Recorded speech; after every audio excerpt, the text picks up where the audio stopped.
your own. So live your life. You steady chasing that big bar, just live your life. Ain't got no time for no haters, just live your life. Don't tell them where it'll take you. Whatever. Hey, what's going on? I'm Dawson. I'm the beautiful Denise.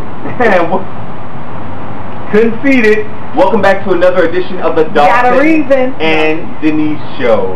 It's the God in me. Thank you. Great. But anyway, I wanted to talk to you guys today about forgive and let go. Forgive and let go. Okay. When is a good time in a person's life? Because I've been having some friends in my life, you know, and some people I know who know people, who they're just like, they're tired of hearing about people's problems, you know, what they've been through in life, what's holding them back, and basically they just told their friends, kind of like I told them, like, hey, you just got to forgive and let go.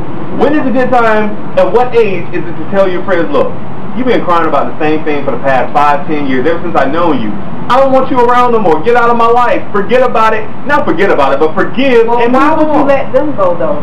You told them what to do. Because, look, life is too short. It is, but if you told them what to do and you gave them such great advice, why would you not want them to be around you? Because they haven't forgiven, they haven't moved on. Okay, now that's a difference. That's the same thing. Because I thought you only just told them that one time. No. It's been an ongoing thing. And that's the thing. There's not an age limit. I think a person should be taught that from the time. If you're 40 years old and you still complaining about the stuff that happened to you, exactly. You need to get over it. You need to forgive and move on. Cry me a river, build a bridge, and get over it. Say that again. Cry me a river, build a bridge, and get over it. Just walk over it. Because see, one of the things I came to when I started learning about this whole forgiveness thing and moving on, I work in the community with people with HIV/AIDS, and a lot of the women, and some of the men too, but most of the women I had met who had contracted HIV from their husbands, they would get up and they would talk at these conventions and at these seminars, and they would say, you know, one lady, she said, you know, the only thing I did to get this was I got married. Another lady said, I forgave my husband, he passed away, and you know, I'm still going on. And I'm like, and you sit there and you wonder, how could you forgive somebody when you didn't go out and do something? They brought this back to you, and you just forgive them and you just go on with life. In actuality, that is the way you have to do in order to live.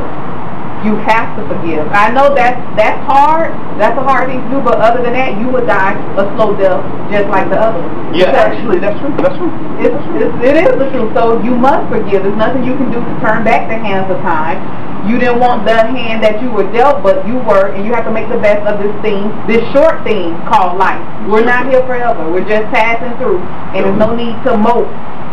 To mope, to groan. But yeah, I just thought that was interesting. Well, you can groan.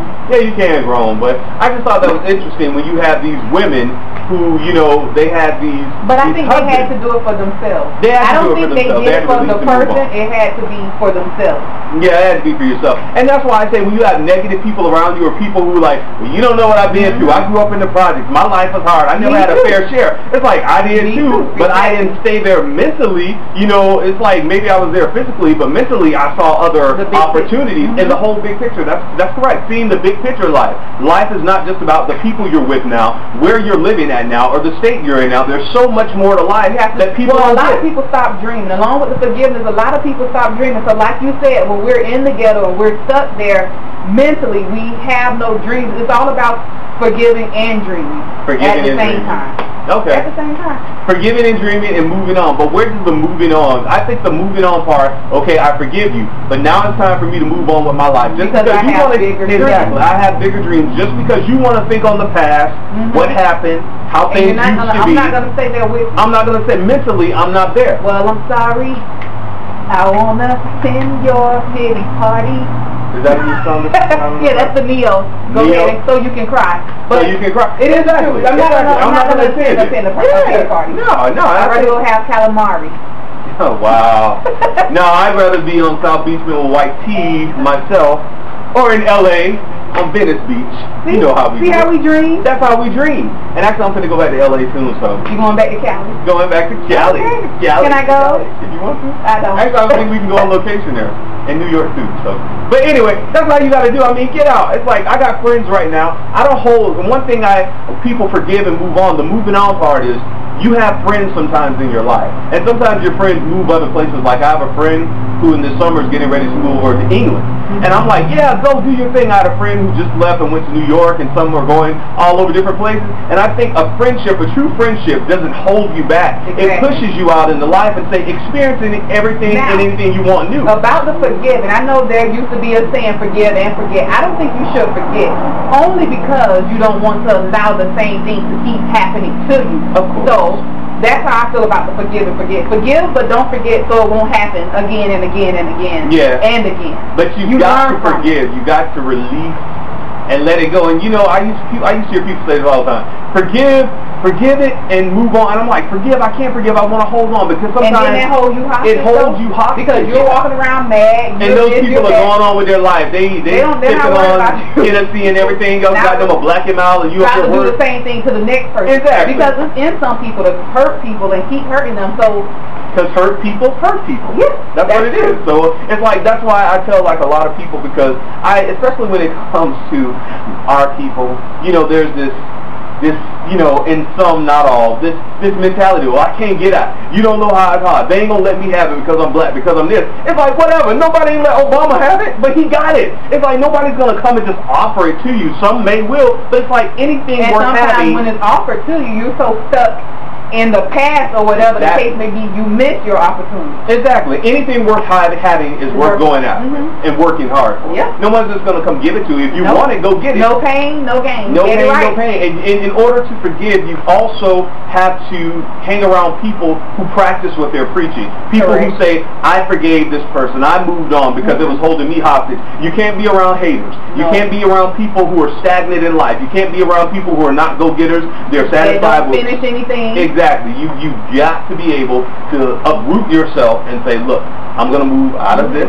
And if you have to be the leader, then that's what you have to do. You have to take charge. If you're the one that has to set the goals for all your friends and lead by the example, then do that. Yeah, you have to walk yourself right out the picture. Hey, that's just what you got to do. Because you know, and like I said, with those women who I had seen in those seminars who had HIV, and some of them had full-blown AIDS, they inspired me that no matter what I was going through in life, I'm a healthy, young, vibrant male. There is not anything that's the case with a lot in life, because we sit and we think we may have it so bad, but there's always someone that's worse off than you. Always someone worse off than you. So if you're out there and you're holding grudges against anybody, just remember, you're holding yourself hostage. Because when you release them mentally, emotionally, sometimes physically, you're free. You're free. You're free. You're free. We ain't slaves no more, and man. It feels so good to be free. You're free. Like Harriet Tubman, when she let the slaves out, one of the things she said in the Underground Railroad is that I could have freed more people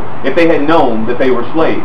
And sometimes if people know that they're held hostage by unforgiveness and by, you know, different other things, or hanging around the wrong people, and you try to talk to them, if they only know that, hey, you holding this against your mom, your dad, your school teachers, people who said you were dumb or stupid and could never, if you just let that go, if you know that that's holding you back, you could already be. And a lot of times when people hurt you, not all the time, but sometimes they don't even know they hurt you, and then you're around here holding a grudge against them because you're so afraid to talk, you're so afraid to let it go, that they didn't even know. So and sometimes years of your life. Exactly. And if you can't, they may be dead or whatever. Hey, shake the dust off under your feet and keep moving on. Because life is about movement. Change is about movement. And if you're not moving, you're not changing, and you're not going anywhere. So we want y'all to be inspired, be uplifted, be enlightened, and be forgiving. Forgive. But don't forget. And move on. But move on. And remember this. Move on. I'm Dawson. I'm Denise. And thanks for watching your Dawson TV show. And forgive everyone. Forgive. And be free. You steady chasing that